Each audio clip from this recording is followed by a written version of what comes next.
10-ാം തീയതി ഞാനും എൻ്റെ ഹസ്ബൻഡും കൂടിയിട്ട് ദുബായിലേക്ക് പോവുകയാണ് ജോലി അന്വേഷിച്ചിട്ട്. എനിക്ക് 100% ഉറപ്പാണ് മാതാവ് എന്നെ അനുഗ്രഹിക്കും എന്നുള്ളത്.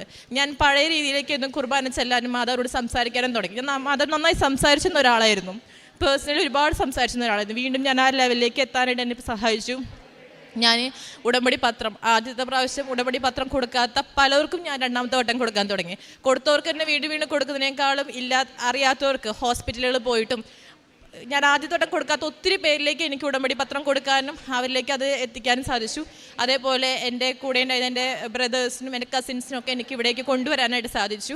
അവർക്ക് ഉടമ്പടി എടുക്കാനായിട്ട് സാധിച്ചു. അപ്പോൾ അത്ര കാര്യങ്ങളിലേക്ക് എനിക്ക് ഒരുപാട് വളരാനായിട്ട് സാധിച്ചു. അതേപോലെ ഞാൻ ഒരുപാട് പേർക്ക് സഹായങ്ങൾ ചെയ്യാനായിട്ട് തുടങ്ങി. അത് ഞാനിങ്ങനെ പരസ്യപ്പെടുത്തിയിട്ടൊന്നുമല്ല ചെയ്യുന്നത്. എനിക്കിപ്പോൾ വയ്യാന്ന് തോന്നുന്നവർക്കോ അല്ലെങ്കിൽ ഭക്ഷണത്തിന് ബുദ്ധിമുട്ടുന്നവർക്ക് ഞാൻ അവർ പോലും അറിയാതെ സഹായിക്കാനായിട്ട് തുടങ്ങി. അപ്പോൾ എനിക്കൊരുമാതിരി സന്തോഷം കിട്ടി. അതേപോലെ എനിക്ക് ട്യൂഷനൊക്കെ എടുക്കുന്ന ഒരാളാണ്. അപ്പോൾ എനിക്ക് കുറച്ചായി വരുമാനമൊക്കെ ഉള്ള സമയത്ത് ഞാനങ്ങനെ കൂട്ടി വെക്കുമായിരുന്നു. അപ്പോൾ ഞാനിങ്ങനെ ബൈബിൾ എടുത്തിട്ട് മാതാവോട് പറഞ്ഞിട്ട് ഞാൻ ബൈബിൾ കൊണ്ടെടുക്കുമ്പോൾ സ്ഥിരമായിട്ട് എനിക്ക് കിട്ടുന്നതായിരുന്നു, നീ നിൻ്റെ ഉള്ളതിൽ നിന്ന് നീ മറ്റുള്ളവർക്ക് കൊടുക്കുക എന്നുള്ളത് സ്ഥിരമായിട്ട് അതുതന്നെ എനിക്ക് കിട്ടിയിരുന്നത്. ഒത്തിരി പ്രാവശ്യം ഞാൻ ബൈബിൾ വചനം ഇപ്പോൾ 1 മാസം 1.5 മാസം ഇടവിട്ടിട്ട് തന്നെ കിട്ടുന്ന വചനം മുഴുവൻ സെയിം കോട്ട എനിക്ക് കിട്ടിയിരുന്നത്. അപ്പോൾ ഞാൻ കോട്ടെടുത്ത് മാറ്റി വെച്ചാൽ പോലും എനിക്ക് അതാണ് കിട്ടിയിരുന്നത്. അതിന് ശേഷം ഞാൻ ഒരുപാട് പേരെ സഹായിക്കാൻ തുടങ്ങിയത് അതിന് ശേഷമാണ്. അപ്പോൾ എനിക്ക് മാതാവ് നൽകിയിട്ടുള്ള ഒത്തിരി അനുഗ്രഹങ്ങളുണ്ട്. എല്ലാത്തിനും മാതാവിന് ഒത്തിരി നന്ദി.